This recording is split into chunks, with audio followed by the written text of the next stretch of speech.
Mga problemang nangangailangan ng solusyon ating tutugunan. Mga issue na kailangan ng legal advice. Pag-uusapan natin yan. Lahat ng yan tatalakayin natin at haharapin dito sa Case to Case.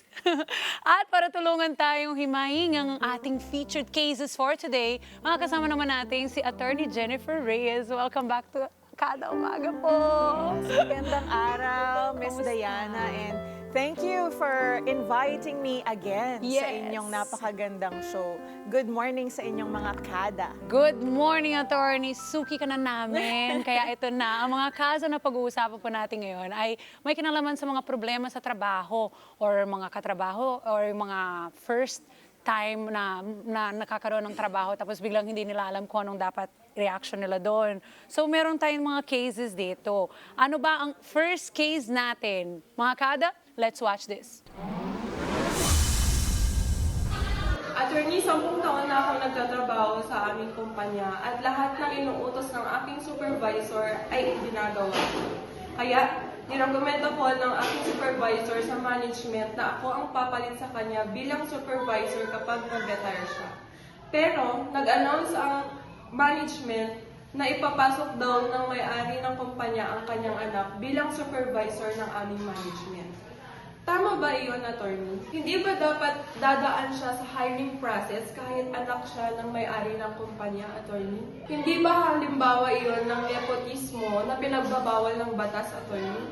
Ano po ang pwede kong gawin, attorney? Ayan, Attorney, ano daw pwedeng gawin niya?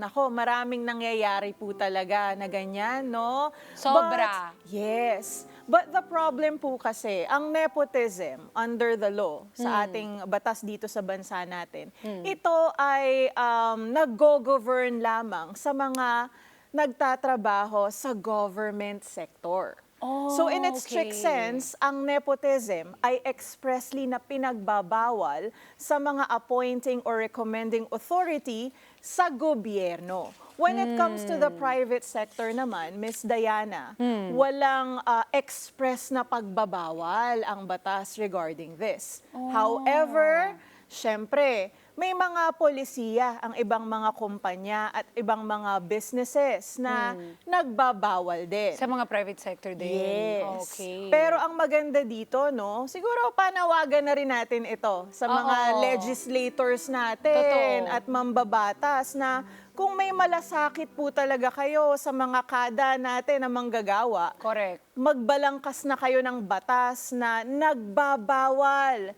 sa pagpabor sa kamag-anak, mapaanak man yan, mapaasawa, kahit sa pribadong sektor. Ayan.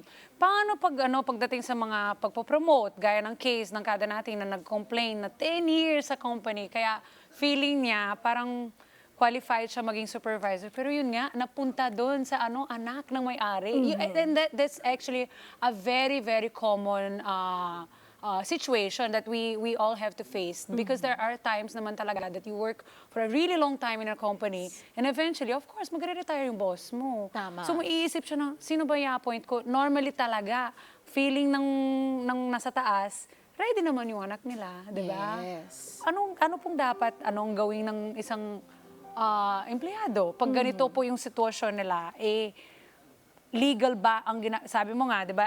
Sa ngayon, legal sa private sector.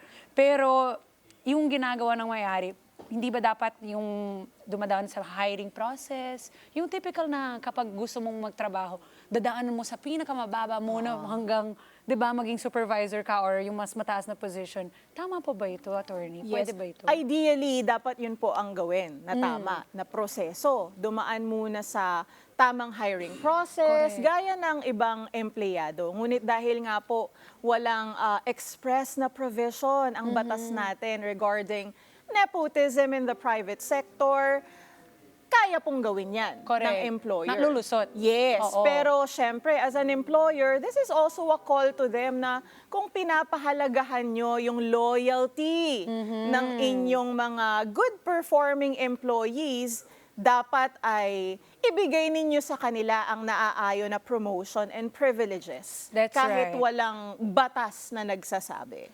yung supervisor na nangako na sa empleyado na siya ipapalitan niya kapag nag-retire na siya, hindi ba siya pwede umapela dito? Baka pwede. Pwede naman. Wala namang na hindi nadadaan, di ba? Sa magandang usapan muna. Correct. So, if this employee really believes na yung kanyang irerekomenda ay deserving doon sa promotion, pwede niyang kausapin yung employer. Okay, so kausapin muna, hindi But- siya pwede. Go ahead. Of course, this is still recommendatory in nature. Aha. Ang last na say pa rin or decision ay nasa private employer. Yes, that's true. Kung baguhan kasi ang papasok, kailangan pang turuan kung paanong galaw sa departamento. Kaya mag-iisip din po yung mga boss-boss, di ba? Na parang biglang ipapalit nyo doon sa may anak lang nyo, di ba? Na dahil feeling, parang selfish yung motive, di ba? Kapag ganyan. Anong pwedeng gawin ng ating kada complainant para siya ay ma-promote bilang supervisor at hindi yung anak niya ng may-ari ang magpo-promote? Pwede ba yun? Can you actually change that? Yes, as a general rule po no, sa ating mga kada, wala po siyang remedy. Ah. Pero kung yung pagbabawal ng kanyang promotion ay magva-violate ng ilang mga batas, doon may remedy So, yung may lusot tayo manggagawa. dyan? For example, ang reason din ng kanyang hindi pagkakapromote ay dahil siya ay babae. Ayan. Or dahil siya ay nasa matandang edad na. Or meron siyang special disability. Under our laws, bawal yon. Hindi mo pwedeng pigilan ang promotion ng isang manggagawa kung dahil lamang ang basehan mo ay siya ay babae or dahil matanda na or dahil siya ay may physical disability, kung ang manggagawang ito ay kaya naman niyang gampanan correct. yung mga trabaho ng isang tao na kahit lalaki or kahit bata or kahit walang kapansanan or special condition. Correct. So pwede, may remedy kapag na-violate itong mga special laws natin na ito. If mahanapan nila ng butas yun, Yes. 'di ba? Kaya kailangan ding maging aware tayo kung anong kung what's the reason. Kasi pag mahanapan niyo 'yan na parang okay, I'm feeling that this is the reason why hindi ako na-promote. So you have to make sure also that you can prove Yes, na, very na, good. oo, That diba? is correct. Kasi po sa ating batas, mayroon tayong Magna Carta for Disabled Persons, meron tayong Anti-Age Discrimination in Employment Act, at syempre meron din tayong Anti-Discrimination Against Women pagdating sa mga terms and conditions ng employment. I love that. Kaya dapat talaga maging aware ang mga kada natin na meron silang mga karapatan. Ito pa, pag-uusapan naman natin, attorney, ang next case natin. Panoorin po natin to. Isang mapagpalang araw, attorney. Attorney, ako po si Ronel Tomas, nakatira po sa Quezon City. Ako po ay may isasangguni po lamang sa inyo. Ang unang katanungan ko po, ako po ay pumasok sa isang kumpanya na gawaan po ng yelo. Ngayon po, sa panahon po ng pagpasok ko sa aking kumpanya, napansin ko po na ang oras po ng aming lunch break na dapat po ay 1 oras, ito po ay ginagawa lang po ng 30 minuto ng aming kumpanya. Pangalawa po, ang aming duty po ay 8 oras na dapat po yung 8 oras na yon ay totoong binabayaran naman po ng aming kumpanya. Ngunit pag sumusobra po kami ng oras na aming paggawa ay hindi na po binabayaran ng aming kumpanya. At ang pangatlo po ay nag-issue po sa amin ang aming kumpanya ng uniform.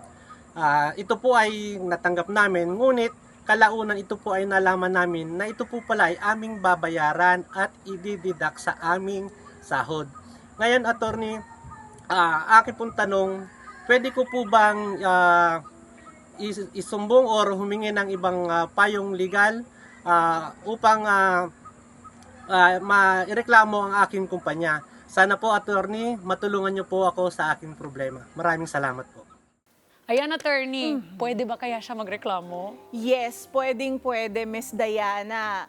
Napakaraming violations ng inyong kumpanya. So yung kada natin na yun na nagreklamo, makinig po kayong mabuti. Oh. Unang-una pa lamang po doon sa meal break, Oo, right? Or yung 30 break minutes time. lang, no? Yes. Nakalagay po sa Labor Code of the Philippines na ang bawat employer ay kailangang magbigay ng not less than 60 minutes, meaning 1 oras, hindi dapat bababa sa 1 oras na pagbibigay ng time off para makapag-lunch break ang manggagawa. So doon sa ating kada na 30 minutes lamang yung Oo. binibigay sa kanila, may violation na po agad ang inyong employer sa inyong karapatan bilang employee. Tulungan pa natin siya, attorney. Yes. Kung dito pa lang, sa una pa lang, may violation na, paano niya pwede ito i-prove in the future? Halimbawa, gusto niya talaga ito ipupursige. So, ngayon, kailangan nating, halimbawa, kami to. Wow, kami to.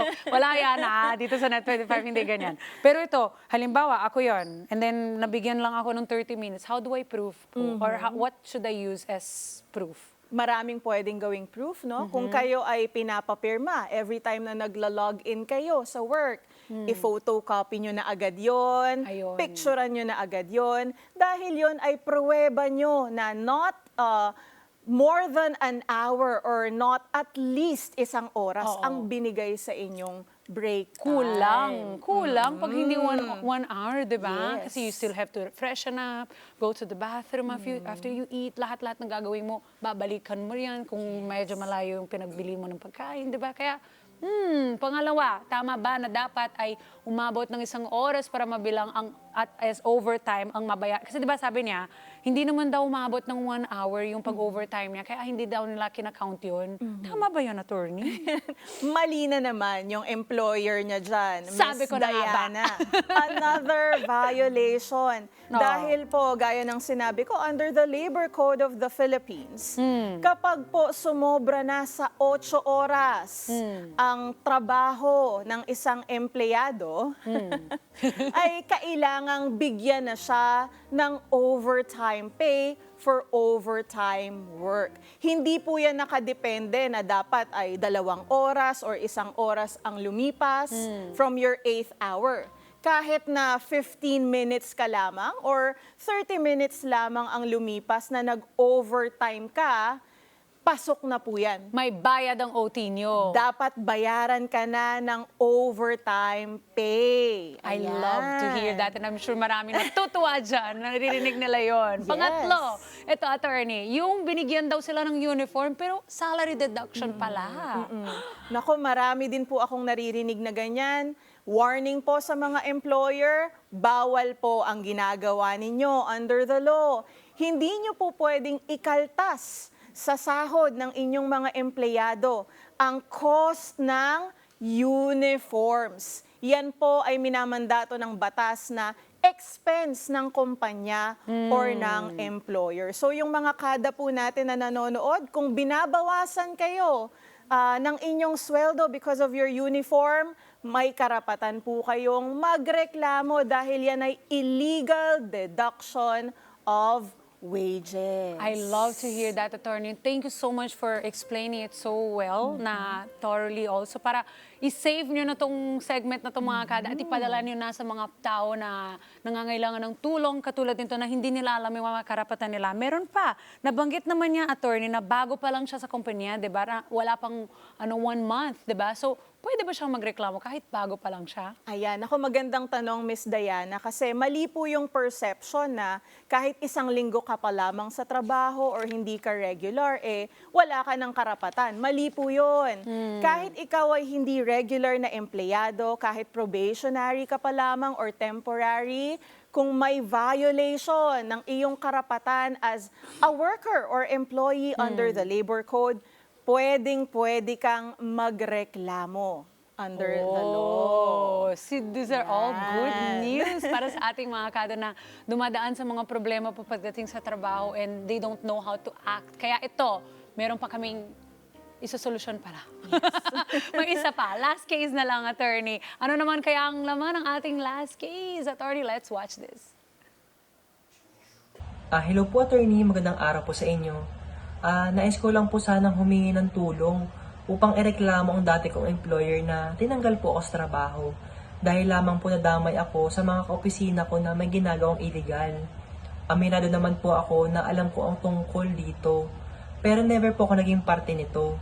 Nang malaman po ng boss namin ang tungkol dito, ay nagkaroon po ng summary dismissal na kung saan po ay nadamay at tinanggal ako sa trabaho. Nagpaliwanag po ako sa kanya na wala po akong kinalaman dito at never po ako naging parte ng any illegal transaction na kasama po ang katrabaho ko.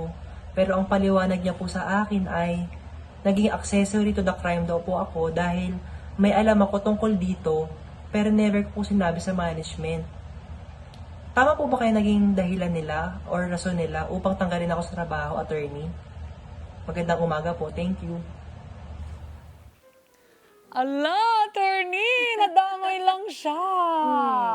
Paano to? Pwede ba?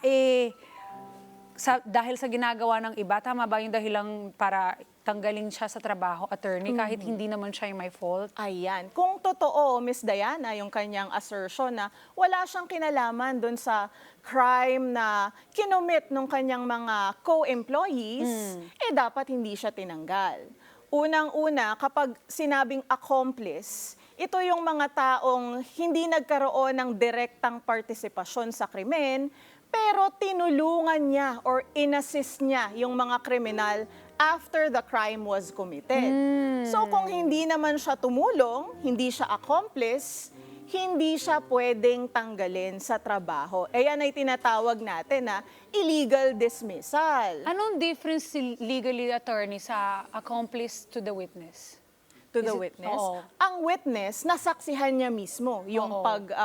pag-commit ng Oo, krimen, correct. di ba? Yung accomplice, Yung accomplice, wala siyang partisipasyon, maaaring hindi niya rin nasaksihan yung krimen, pero hinanapan niya ng solusyon, meaning pinatakas niya, kunwari, Oo. tinulungan niyang i-destroy yung evidence, at nakinabang siya doon sa mga profits ng crime. Ayan, accomplice ka. Pero kung hindi naman, itong kada natin na to, hindi ka dapat tinanggal ng iyong True, no? employer. Yan ay illegal dismissal. Ang napansin ko pa dyan, Miss Diana, yung nabanggit niyang summary dismissal. oo, correct. Yes, I believe that is a violation of his right to due process. Kasi po, before tanggalin ng isang empleyado, no, kailangan muna ang due process requirement na bigyan siya ng notice in writing, Right. na nakalagay doon ang mga violate niya na batas or Kung bakit, company rules, diba? kung Oo. bakit siya tinatanggal. Pangalawa, bibigyan ng pagkakataon ng empleyado na magpaliwanag ng kanyang panig. Pwede siyang mag-submit in writing ng kanyang depensa at dapat ito ay ikonsidera ng employer. And the next process must be a formal notice na ikaw ay tinatanggal na sa trabaho because upon investigation, napatunayan ng kumpanya or ng employer na ginawa mo talaga That's yung true, no? violation na yun. So, dapat hindi siya talaga nadamay dito at dapat din wala siyang parusa sa termination, Yes. di ba, attorney? Kapag na-terminate ang isang tao, ano pong pwede mangyari sa kanyang retirement benefits? Yung ba aalisin din sa empleyado na na-terminate? Ayan, ako magandang tanong. May retirement benefits ba, no? Yan po ay nakadepende. Kung ang termination mo sa trabaho ay for a just cause or unauthorized cause, kasi kung na-terminate ka sa trabaho dahil talagang ikaw ay may ginawang kasalanan under the law, hindi ka entitled sa retirement benefits. So maganda po siguro malaman ng mga kada, ano ba ang mga just causes na pwede kang paalisin sa trabaho ng iyong employer? Unang-una na po dyan, serious misconduct, willful disobedience, hindi ka sumusunod sa mga utos at sa trabaho mo, hindi mo ginagawa. Almost paulit-ulit na lamang na hindi ka nagko-comply sa mga requirements ng iyong trabaho. Those are valid causes under the labor code na ikaw ay tanggalin ng I employer. see. Kapag naman authorized causes, Miss Diana, pwede kang tanggalin at ito ay legal na tinatawag. May karapatan ng employer kapag magsasara na kasi ang kanilang business. Okay. Retrenchment dahil kailangan nilang i-decrease ang kanilang mga empleyado because of valid reasons like economic difficulties, nalulugi na yung kumpanya. So yan po, mga valid causes for termination. Yan okay lang, oo. Yes. Pero kung illegal yung termination sa'yo, of course, may karapatan ka. But as to the question na retirement benefit, gaya nga po ng sabi ko, pag authorized causes, ayan, That's the pwedeng time. pwede. Yes. Ito ang magandang tanong. Pwede mapela ang complainant para sa maibalik po siya doon sa trabaho na kung saan siya natanggal. Na ito, on the grounds na hindi naman talaga siya kasama doon sa mga ginagawang kasalanan di ba, ng kumpanya. So, ito, plus, sayang din ang mga benefits na mawawala dahil sa pagkaka-terminate sa kanya. So, pwede ba siyang mapela? Yes, well, kung may grievance procedure yung kanilang kumpanya, no, ang dapat na una niyang gawin ay umapila doon sa management at magpaliwanag na hindi talaga siya dapat i-terminate ng employer. Ngunit, kung terminate pa din siya, huwag po kayong mag-alala. Sa ilalim ng ating batas ay pwede silang mag-file ng complaint, Ms. Diana, either sa Department of Labor and Employment or sa National Labor Relations Commission or NLRC. Okay. So pwedeng-pwede po kayong maghain ng inyong hinaing. Yes! I love that, attorney. Ano pa ba po yung mga ibang legal advice na pwede mo ibigay sa ating mga kada kung sakali po ay sila ay dumadaan sa ganitong problems? At syempre, ang kadalasan natin, we are not aware of our rights, di ba? Eh, hindi nating alam na pwede pala nating ilaban pala ito. Yes, Miss Diana. So para sa mga kada po na nanonood sa amin, no, kung alam nyo na ang inyong mga karapatan as an employee ay na-violate ng inyong employer, pwede po kayong una magsampa ng inyong hinaing sa tinatawag nating SENA. Ito po yung Single Entry Approach. Pwede pong online yan. Punta lamang kayo sa DOLE website or personal kayong pumunta sa pinakamalapit na DOLE Regional or Provincial Office sa inyong lugar. Doon po ay magkakaroon ng mandatory conciliation or mediation conference para baka sakaling masettle nyo pa ng employer nyo yung problema. Kung hindi po masettle, diretso na po kayong pwedeng maghain ng formal complaint either sa DOLE, yung sinabi ko po kanina, pero kung may illegal dismissal kayo na ground, pupunta po kayo sa National Labor Relations Commission. Yun po ang may jurisdiction sa inyong complaint. Thank you so much, attorney. Napaka-thorough ng yung explanation. Ang galing-galing talaga. Thank you so much. Kaya sa mga naghahanap pa po ng mga legal services nyo, saan ka naman namin pwedeng hanapin? Ayan, ako. Before that po, no, sana po tandaan ng mga kada na ang bawat mamamayan po ay may karapatan, kaya napakahalaga na alam nyo ang batas para hindi kayo maabuso ng kahit sino man. And for legal advice or whatever, you Yes. can check my Facebook page and Instagram account and even TikTok account, Attorney Jen Reyes. And kung gusto nyo pong may matutunan tungkol sa Constitution, ang aking pong mga constitutional law books ay available sa Rex Bookstores nationwide. Ayan, I love salamat that. po. I will give you a Gusto ko copy. yan.